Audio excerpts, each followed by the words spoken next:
Nos preparamos para zarpar en esta nave, a 4 metros sobre el nivel del mar. Somos tripulantes de palabras, viajamos sobre la espuma, y nuestro puerto son ustedes, los y las escuchas. Una hora de encuentro con las voces que nos convocan, los libros más inquietantes y los caminos que se abren con nueva información sobre el mundo de las letras. Bienvenidos y bienvenidas navegantes, a 4 metros sobre el nivel del mar. Buenos días, estos son días sombríos, pero días más agradables sin el sol canicular que nos hace sudar. Esto es a 4 metros sobre el nivel del mar en Radio Uartes, frecuencias de lo sensible. Bienvenidas tripulantes en la cabina Maite Villacreces, Baby Toxic Machine y Ariel, que acaba de llegar.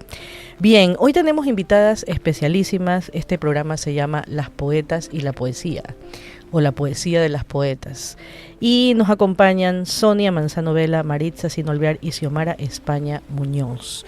Co-conduce el programa el lector semiótico, Martín Riofrío. Un saludo a todos quienes nos escuchan. Nuevo personaje fundado de las artes y de la literatura en esta semana. Muy bien, bueno, vamos a empezar con nuestra primera sección, que es Cadáver Exquisito. Cadáver Exquisito. Misceláneas que nos ofrecen oportunidades atractivas. ¿Quieres participar en un concurso? ¿Sabes cuáles son esos eventos literarios a los que te gustaría asistir? A 4 metros sobre el nivel del mar te muestra el camino. Y bien, hoy llega a su fin la convocatoria de narrativas híbridas del IPSI y el 3 de julio sabremos quiénes o qué editoriales han sido las ganadoras de este fondo de hasta $22,000 para desarrollar una colección de libros. Por otro lado, sigue vigente el premio también de formación en comercialización y distribución de las artes, y el concurso de novela Miguel Donoso Pareja cierra el 21 de junio, es decir, esta semana. Ya saben, si tienen un texto de entre 120 y 150 páginas, envíenlo al concurso, que está dotado de $10,000. $10,000, nada despreciable. El que ya cerró fue el Aurelio Espinosa Poli, justamente el viernes pasado cerró, y ese, ¿de cuánto está dotado? $7,000. $7,000. Así que ya sabe, el mundo de la literatura está pendiente de estos cierres importantísimos. Usted podría ser el próximo ganador del Miguel Donoso Pareja. Y nos vamos a nuestra próxima sección, que es La Fragua. La Fragua. Un vistazo a las novedades editoriales. Algunas recomendaciones de libros de ficción, no ficción, poesía e híbridos. La Fragua bulle, a 4 metros sobre el nivel del mar. Bueno, para esta ocasión yo tengo dos novedades, una publicada por una editorial nacional y otra publicada por una editorial extranjera. En la editorial nacional está Turbina, que acaba de publicar un nuevo libro de este ensayista académico que se llama Alberto Giordano, que se llama Una posibilidad de vida, escrituras íntimas. Es un volumen de ensayos.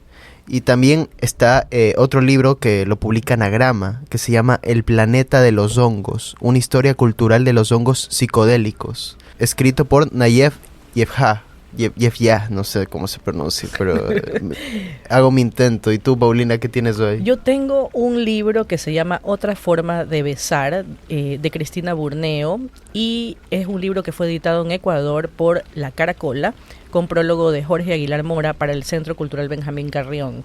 Y llegué a él porque en la última Feria del Libro de Quito me acerqué al stand de la Secretaría de Cultura para sacar mi carnet de la red de bibliotecas metropolitanas, y luego me dijeron que escogiera un libro, y este fue el que escogí. Yo ya tenía algunos de esa colección, me llevé este y lo estaba buscando hace rato, pero me encuentro además que tiene varios ensayos sobre poesía. Uno de estos se llama Tomar la noche, morfina y sombra de la poesía ecuatoriana. Un artículo que fue publicado en el dossier La farmacia de los poetas sobre poesía, drogas y biopolítica. Así que les recomiendo Otra forma de besar, sobre poesía, lengua y fronteras como el cuerpo, de Cristina Burneo Salazar. Y tengo dos recomendaciones de dos editoriales independientes que no son ecuatorianas. Son las editoriales Gog y Magog y Nulú Bonsai. Y la poeta se llama Lilia Parisi. El libro se llama Las Bestias, el de Nulú Bonsai, y el otro se llama Padre Narrado. Así que son dos estupendos libros de poesía, se los recomiendo. Y eso ha sido lo que tenemos de novedades para este día. Y nos vamos con nuestras invitadas en Esta Lengua es Mía. Esta lengua es mía. Un momento para el encuentro con los otros. Esta lengua es mía nos presenta personajes con una voz propia, a 4 metros sobre el nivel del mar. Y bien, como digo, tenemos el honor de recibir a estas 3 poetas en esta cabina de Radio Artes hoy. Voy a presentarlas un poco porque tienen unos tremendos currículos y creo que nos tomaríamos toda la hora en esta presentación. Pero vamos a decir que las 3 son poetas y profesoras. Y bueno, y han hecho muchas otras cosas también. Y bueno, tienen muchas publicaciones, tienen premios. Vamos a empezar con Sonia Manzano Vela, 1947 Guayaquil, autora de Flujo Escarlata, Premio Joaquín Gallegos Lara en 1999, autora de la novela Heces Fatales, considerada la primera novela lésbica del Ecuador. También autora de la novela Y no abras la ventana todavía, que ganó la Bienal de Novela Ecuatoriana en 1993, también Y que se quede el infinito sin estrellas.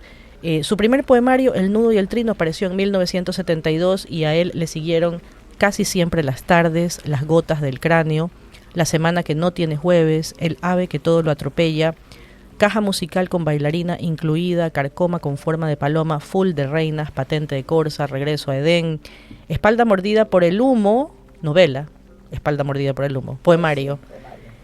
Entonces, solo de piano a vino, no, solo de vino a piano lento, novela. Esa es novela. Novela, ¿verdad? Muy bien. En 2015 publicó otro libro de cuentos súper interesante, Trata de viejas. Nos encantó, lo leímos en la clase de literatura y otros profesores también lo leemos con nuestros estudiantes. Y en este momento Sonia acaba de hacer la publicación de su último libro, se llama El vino de mi sombra. Entre muchas otras cosas, pues Sonia es pianista, en fin, de una amplia carrera. Tendremos también aquí a Maritza Sino, 1957, ha publicado varios libros de poesía, Algo parecido al juego, A 5 minutos de la bruma, Invenciones de retorno, Infiel a la sombra, Cuerpos guardados, Poesía reunida en 2013, El temblor de los huertos, y también libros de cuentos como Días frívolos. Su próximo libro que va a aparecer se llama Zona de fuga, relatos poéticos. Maritza también es una profesora catedrática, es profesora emérita de la Universidad de las Artes. Y tenemos también a Xiomara España, 1976, autora de Concupiscencia, Delirio de mente, De cara al fuego, Contraluz, Jardines en el aire, El regreso de Lolita, Construcción de los sombreros encarnados, Celebración de la memoria, de cuerpo presente. Y pues también tiene libros de ensayo, ¿no? Es una ensayista muy conocida. Y bueno, quiero darles la bienvenida y les agradezco por estar en el programa. Y como yo digo, bueno, vamos a conversar un poco sobre poesía. Dicen que a los poetas le hablan los desposeídos, o los poetas hablan a los desposeídos, pero también podrían ser ellos mismos los desposeídos y expulsados. Yo les pregunto a ustedes, ¿de dónde son expulsados los poetas y cuál es el mundo que habitan ustedes? Pueden responder cualquiera. No sean tímidas, poetas. Otra vez la pregunta, por favor. ¿Ya? La pregunta es, voy a empezar de atrás hacia adelante. La pregunta es, ¿cuál es el mundo que habitan ustedes, poetas? Pues el mundo que yo habito no tiene límites, no tiene una dirección fija. Yo pienso que estoy en varios mundos a la vez. A lo mejor estoy en la dimensión paralela de ese mundo que dicen que uno va a habitar cuando se muere. Yo tengo esa sensación. ¿Tiene esa sensación? Sí, sí, sí. Además que no solamente que le hablo a los desposeídos, sino también a los poseídos, porque yo soy una posesa. No sé posesa de qué, pero posesa de algo muy fuerte. Muy bien, Maritza. Cuando dijiste desposeídos, yo pensé en mí. Pensé que yo era la primera desposeída, que me hablaba a mí y por tanto a todos los que se sientan identificados con ese lenguaje desposeído y a ratos también poseso de muchas esferas, de muchas dimensiones, usando un poco el término de Sonia, moviéndose en una dinámica que a veces puede ir desde el marasmo hasta el paroxismo. Entonces, en ese sentido, como que no hay un punto fijo, un punto de equilibrio, sino que la poesía es eso, es algo que se desborda, es ese deslumbramiento por el lenguaje y por los sentidos que puede tener el mismo y que cada poeta lo explora. No sé qué podría decir después de escucharla a Sonia y a Maritza. Yo creo que el mundo que habitamos o los mundos que habitamos son esos mundos posibles dentro de la literatura y dentro de la palabra, ¿no? Y toda la posibilidad de movimiento y de goce que tiene la palabra poética. Pero además creo que también uno está escribiendo para otros mundos que son los mundos interiores, y desde esos mundos interiores también es posible que haya otros y otras que se identifiquen, que les interese, y que por ahí haya como una conexión, y eso es lo que creo que mueve la poesía, y por eso tanta variedad también dentro de este territorio. Claro, claro, también se dice en el mundo de la poesía, ¿no? Sobre todo en la escritura poética, que el poeta es o no es, o sea, que se es poeta o no se es poeta. ¿Ustedes qué podrían decirnos de eso, no? Con su amplia trayectoria y ya, pues, indudablemente son poetas. Yo creo que no somos nosotros como entes, seres, personas, escritoras o escritores, los que tengamos que nombrarnos. Creo que para que exista esa posibilidad debe ser nombrada por los otros, que reconozcan que ahí hay algo, ¿no? Que existe algo, porque hay mucho ego en el mundo de la poesía, y todo el mundo va diciendo desde que lanza su primer poema ya que se siente poeta. Yo nunca me he sentido en ese espacio como realizada poéticamente, a pesar de que ya tengo algunos años en el mundo de la literatura. Podría decir que Sonia, que Maritza sí son poetas, pero no creo que a título personal lo pueda decir todavía. No, usted sí es poeta, ¿qué le pasa? Yo sí me siento poeta, siempre me sentí poeta. Ajá. Sí, incluso antes de saber lo que era la poesía y lo que era ser poeta, yo ya era poeta, ¿no? Interesante. Suena eso un poco egocéntrico, ¿no? Pero yo decía, este nombre... Me encanta mi nombre creo que es muy eufónico, Sonia Manzano, suena así algo como Pablo Neruda, por ejemplo. El manzano, la fruta prohibida. Claro, por supuesto. Y entonces yo decía, esa soy yo, soy Sonia Manzano, y me deslumbré por llamarme Sonia Manzano, y después me enamoré locamente del lenguaje. El lenguaje es mi amante, y es mi amante de todos los días. Yo creo que yo no soy una mujer orgásmica, se dice, pero yo sí he alcanzado el orgasmo escribiendo. Sí, muy bien. Muy bien. He llegado al clímax de los clímax. Creo que todavía me falta. Muy bien, Sonia, muy bien. Creo que la poesía es mi matriz. Definitivamente siempre me acerco cada vez más a esa certeza, ¿no? Y bueno, esto de la vocación poética creo que la podemos sentir, creo que yo personalmente la sentí desde muy pequeña, en la adolescencia, sin embargo no era suficiente. Entonces pienso que el trabajo con el lenguaje es un trabajo de violencia, se puede decir así, porque uno va alterando esa sintaxis, y en ese acto de transformación, de quiebres, también va disfrutando de esa posibilidad de romper, de reordenar las palabras, de volver esa palabra que de alguna forma obedece a una sintaxis, darle vueltas, ¿no? Darle vueltas y poderla trastocar. A eso me refiero con el evento de la violencia, y de esa forma construir un lenguaje propio, un lenguaje que para mí signifique sobre todo ese goce, ese éxtasis que me produce el encuentro con el lenguaje, utilizando esa palabra que de alguna forma hace referencia Sonia, que es la erotización del lenguaje, de la que hablaba también Octavio Paz. Esa forma de hacer algo parecido al juego. Sí. O a 5 minutos de la bruma. O a 4 minutos, a 4 metros sobre el mar es la cosa, ¿no? Sobre el nivel del mar. Así es. Pero bueno, entonces convengamos en que entonces tal vez no se puede enseñar la poesía. ¿O será posible enseñar enseñar poesía sí, pero enseñar a escribir poesía? ¿Se puede enseñar a escribir poesía? ¿Qué piensa usted, Sonia? Yo pienso que Salamanca no da lo que Natura no ofrece. Está bien, hoy día el programa políticamente incorrecto, podemos avanzar en eso. Y aquí tenemos a dos poetas que dirigen talleres de poesía. Exactamente. ¿No? De la ¿Qué U. pasa en estos talleres? Entonces? Creo yo que los estudiantes que van a los talleres, de alguna forma, muchos de ellos o algunos de ellos tienen una vinculación con el lenguaje por el mismo hecho de estudiar literatura.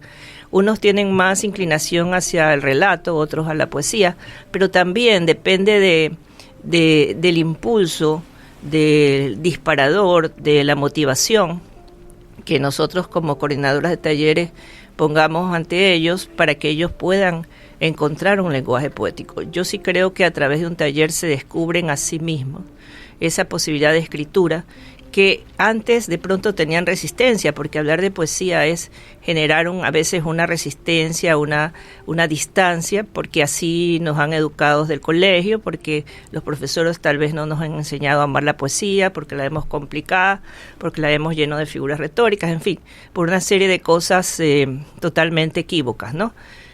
Entonces, en ese sentido, creo que en el taller de poesía se da un primer acercamiento, creo que le debe pasar también a Xiomara, y luego se da en el segundo nivel, también se da una experimentación, esa capacidad de poder flexibilizar el lenguaje, lo que dije anteriormente, alterarlo para crear un producto.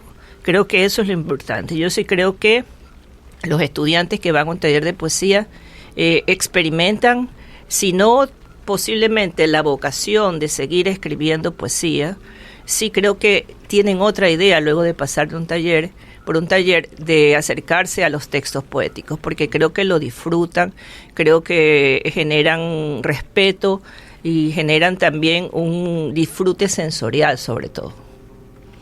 Sí, correcto.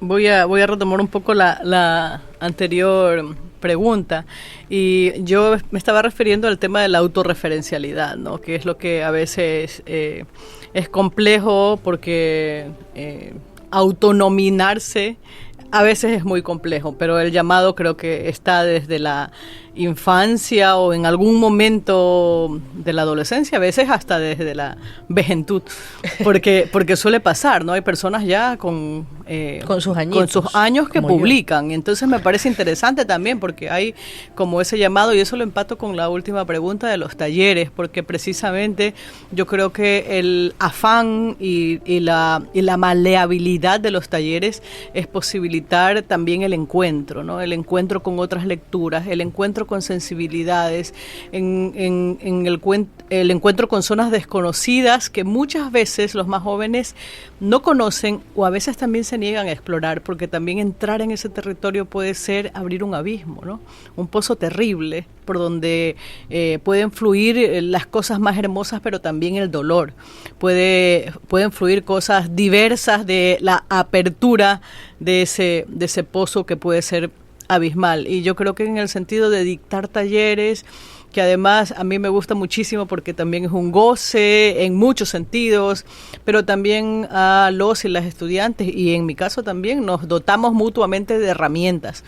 Esas herramientas que nos dan las lecturas, las exploraciones de los textos, y eso me parece que es lo valioso de los talleres literarios. Y luego cada uno pues verá su vocación, ¿no? Si hay o no hay vocación, eso ya es otra cosa. Sí, creo que es complicado el tema de dictar talleres, ¿no? Justamente acá me recuerdo época de pandemia, yo tuve que, por necesidad, dictar un taller, no sé qué pasó con quienes dictan el taller de poesía, y tuve que dictar el taller de poesía. Armé un programa bello, el programa era bello, ¿no? La práctica fue un desastre, ¿no? Entonces yo me acuerdo que era la época de pandemia, ¿te acuerdas, Maritza? Y tú pasabas y decías, Paulina, me decías, ¿pero qué pasa? Ya, pero dices que ¿cuándo están escribiendo? Le digo, no, ya mismo, ya llevamos como 5 clases, todo era teórico, y no escribían, y me decía, pero ya que escribo, que lea, y no sabía cómo hacerlo, ¿no? Entonces, no es sencillo dictar un taller. Sin embargo, hay mucha gente que se dedica a hacer talleres, ¿no? de todo, ¿no? De absolutamente todo, como si fuera una cuestión absolutamente sencilla, y no lo es, ¿no? Pero bueno, tienen que ser directores de taller suscitadores. Hay exacto. algunos que son aburridos. sí, Entonces, exactamente. a la primera de basta se va, Claro, y se también van los potenciales escritores. sí, y también hay que tener esta capacidad de aceptar lo que otras personas puedan decir sobre lo que estás escribiendo. Y como ustedes decían, hay un tema de ego que es difícil, digamos, tratar en estos espacios, ¿no? Sobre todo en espacios en donde hay personas que piensan que son ya poetas o lo que fuere, ¿no? No sé si decir son o lo que sea. Hay que ¿no? crear un clima de respeto, de escucha, de tolerancia, de crítica y autocrítica. Esos elementos son fundamentales. Muy bien, pero ustedes han dicho algo interesante y también me pongo a pensar en la imagen del poeta o de la poeta. Porque ustedes saben que los poetas y las poetas son malcriaditos. Y malcriaditas, y o son anárquicos. Entonces hay esta imagen del poeta que es como salvaje, ¿no? Me refiero al poeta hombre o a la poeta mujer, ¿no? Que son absolutamente salvajes, ¿no?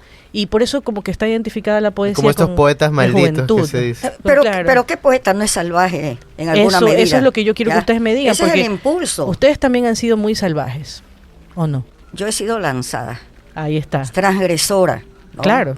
¿Ya?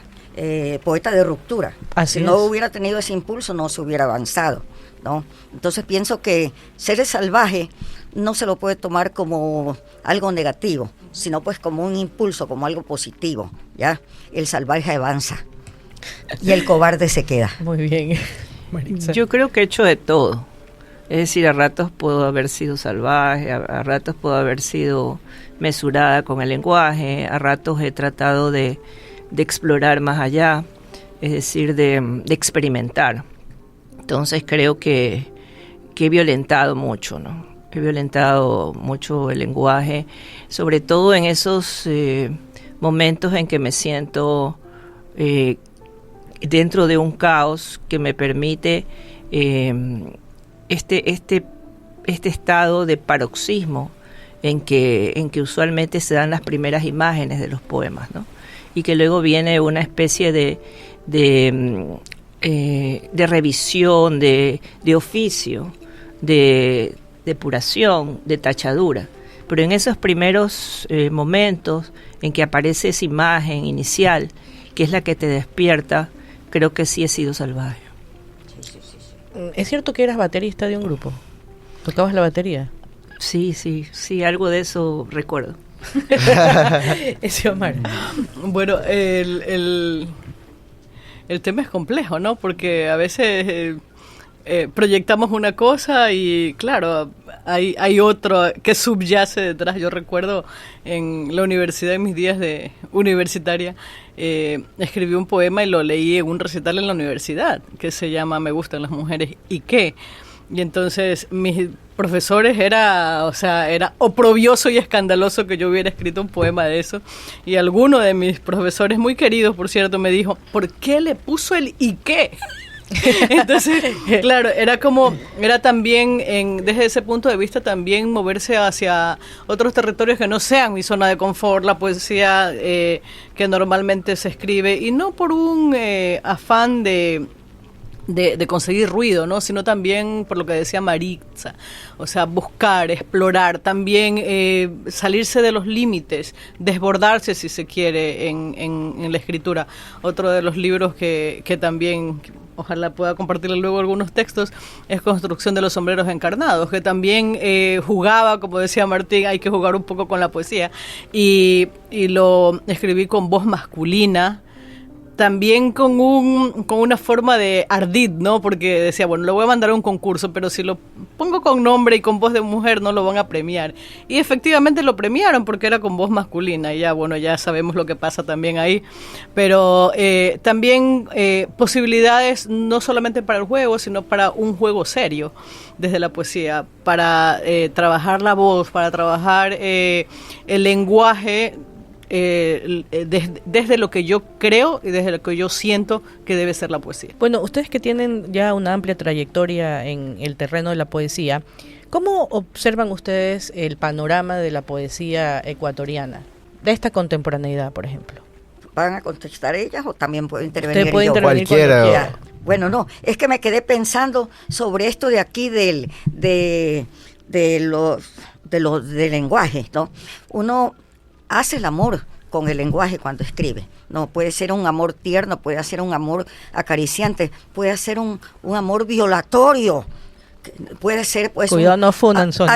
Hay que saber revolcarse con el lenguaje, ¿no? Yo por ahí tengo un texto que dice que hago el amor con el lenguaje, primero me revuelco con el texto y de ahí puede salir lo demás. Y me refiero a algo muy importante que dijo Marixa, ¿no? Que hay que tener una imagen y que esta imagen es la que va creciendo y que en definitiva va explotando, ¿no? Bueno, y ya me olvidé de la pregunta, ¿qué es lo que estaban diciendo? Del panorama de la poesía ecuatoriana. Se está haciendo excelente poesía. Se está haciendo una poesía muy libre, muy desenfadada, lejos de tabúes, lejos de prejuicios, ¿no? Por eso es que me río cuando vienen consideraciones extratextuales que dicen, como ese es un acosador, como ese es un violador, no los inviten a determinados espacios, ¿no? Bueno, yo soy un poco, se ve mi salvajismo, ¿no?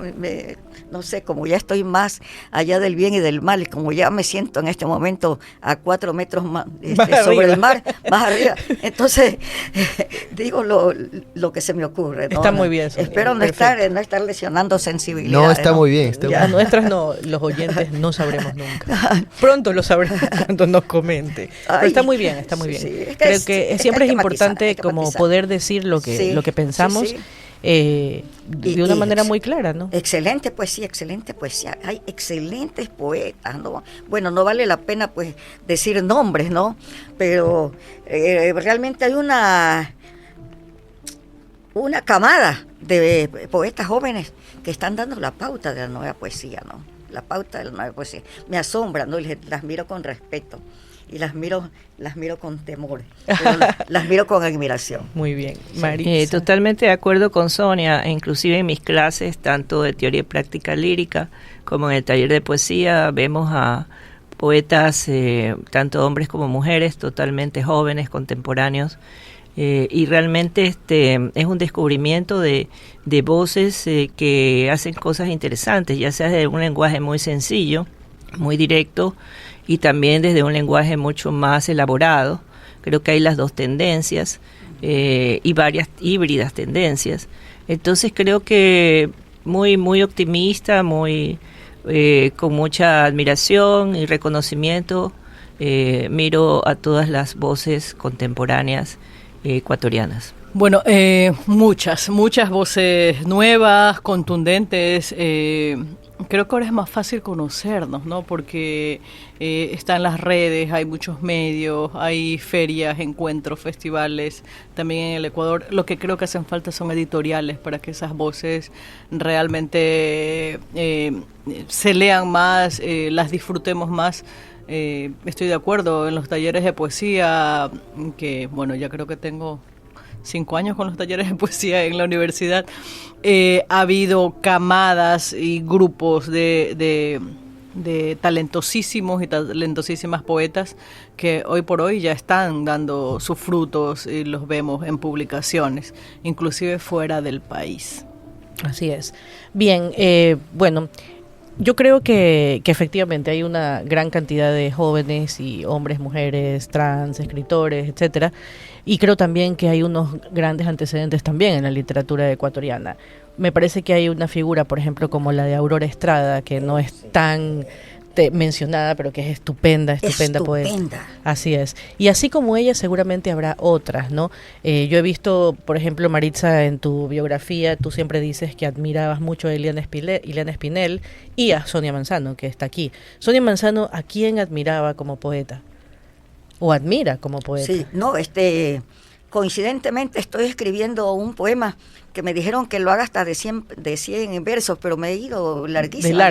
Yo creo que tengo como 300 versos sobre Aurora Estrada, a quien siempre admiré y a quien no se le ha dado el cartel suficiente, porque ella es la piedra angular de la nueva poesía ecuatoriana, con el perdón de Ileana Espinel, que fue fabulosa porque ella tomó la posta, pero quien se codió codo a codo, tú a tú, con la Storni, con Ibarború, con la Mistral y sobre todo con Delmira Agustini, fue Aurora Estrada y Ayala de Ramírez Pérez. Yo he quedado absorta con ese dominio del lenguaje, con esa valentía, porque ella fue recatada en algunos poemas, pero en otras fue lanzada y nos dictó verdadera cátedra. Y tenemos nosotros las actuales promociones, bueno, yo ya soy una promoción pasada, pero todo lo que viene en ese río, ¿no? Todo lo que viene en ese río, ¿no? Parte desde la poesía contemporánea, parte desde Aurora Estrada y de Ramírez,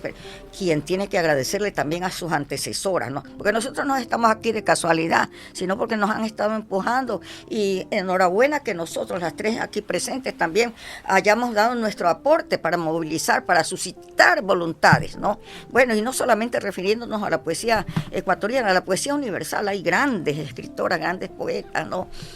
Y bueno, y el sujeto lírico no tiene género, ¿no? Yo siempre digo que pues la poesía no tiene genitales, ¿no? Y pensando en lo que decía Xiomara, ¿no? Que escribió como hombre porque de verdad que hay bastantes restricciones contra la poesía de la mujer, ¿no? Bueno, eso denota pues una habilidad, un poder creativo tan grande que nos saltamos los genitales y solamente pues predomina nuestra voz, una voz pues asexuada. Muy bien. ¿No? Maritza. No, eso me lleva a pensar en un libro que me marcó mucho, tal vez me va a salir, Una habitación propia de Virginia Woolf, en que justamente mencionaba que para escribir no hay que pensar que soy hombre o soy mujer, sino que ella consideraba que la poesía era andrógina, ¿no? Y creo que en definitiva eso que puede molestar algunos sectores, y creo que valida mucho el trabajo también de un escritor, esa voz andrógina que puede salir y que la idea no debe ser consciente a la hora de escribir. Yo soy mujer, por lo tanto escribo así, o voy a decir esto como mujer, sino es algo que se da, que el verdadero escritor tiene esa voz andrógina. Bueno, eso lo decía Virginia Woolf y tuvo también sus personas que la cuestionaron.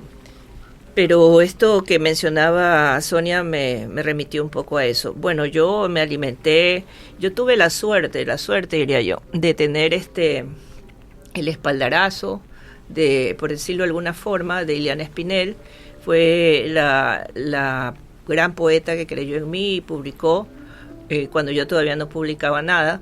Y yo mandé unos poemas a un diario que ella dirigía, una sección cultural, y ella publicó mi primer poema. En ese momento que te publiquen en la Ventana Poética era un honor, era un lujo, ¿no? Entonces mi primer poema fue publicado por Ileana Espinel. Y también respecto a Sonia, siempre fue muy generosa. Yo recuerdo que justa, no sé, porque yo recién me iniciaba y me llegaban los libros de Sonia, me los mandaba a dejar y yo decía, pero bueno, ella es famosa, yo creo que había publicado un libro y ya me llegaban los libros y yo decía, pero qué increíble, o sea, que tenga este gesto. Entonces yo siempre me sentí muy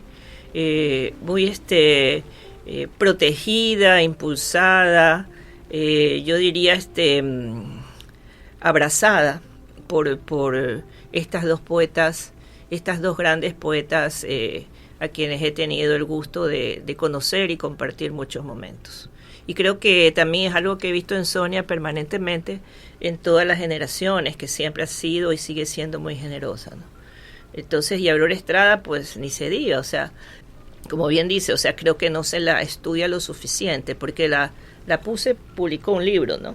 Sí, definitivamente sí. Eso fue Almuerzo del Solitario, ¿sí? Claro, en esa colección Almuerzo Solitario me pareció excelente, pero aún así, después de un siglo creo, sin embargo, no creo que pese a esa publicación se estudie tanto Aurora Estrada, y de eso tenemos que ser responsables todos, en los colegios, en las universidades, en todo.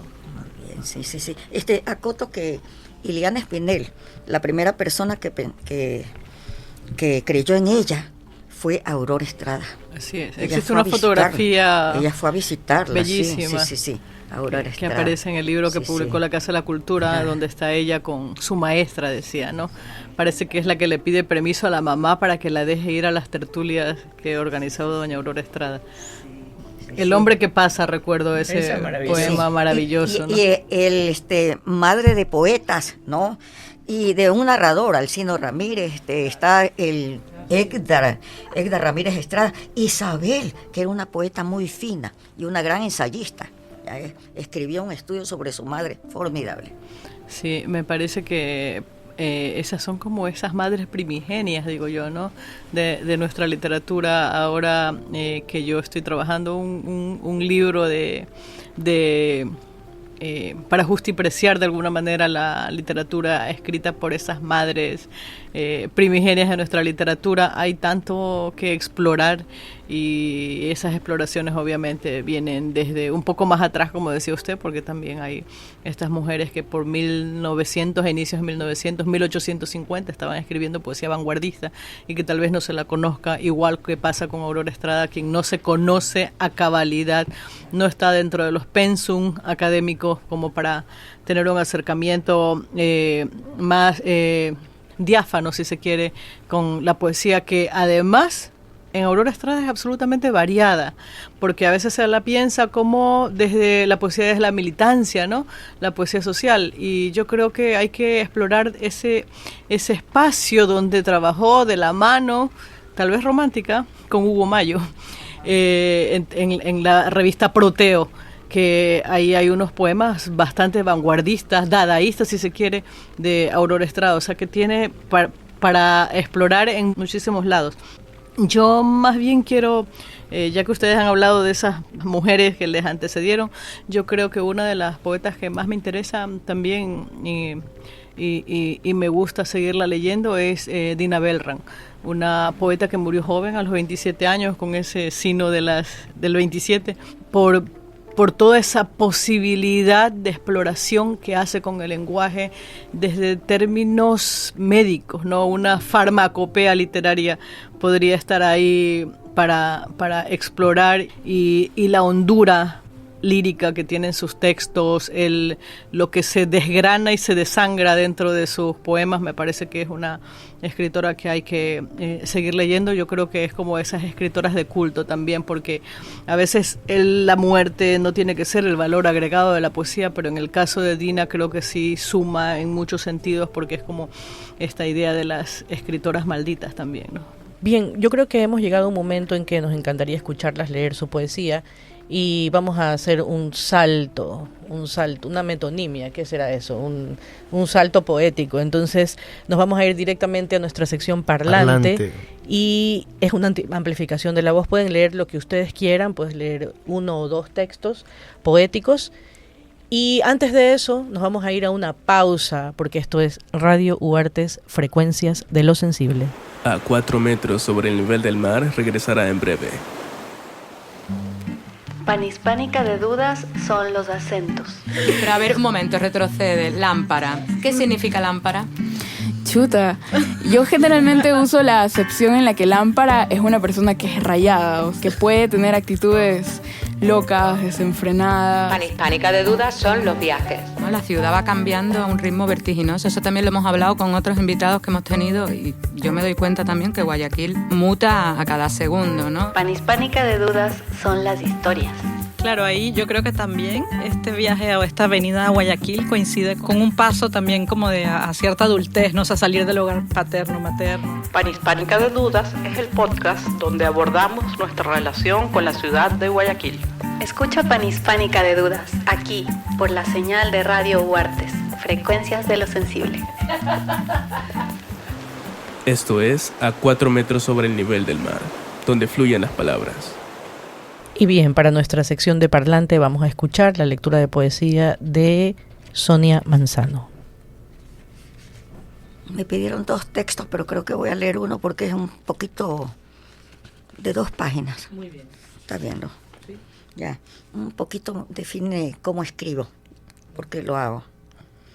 Dice así: escribo a cuentagotas. La poesía es la gota que taladra mi cráneo.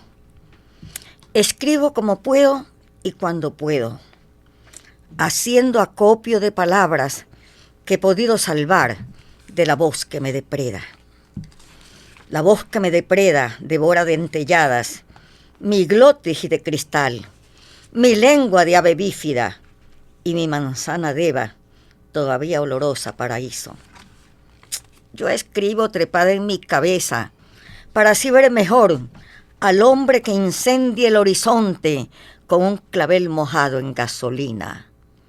Escribo, guardando el equilibrio en una sola pierna, acostada en la tapa de un gran piano de cola, mientras un gato lame las teclas insonoras de mi cuerpo.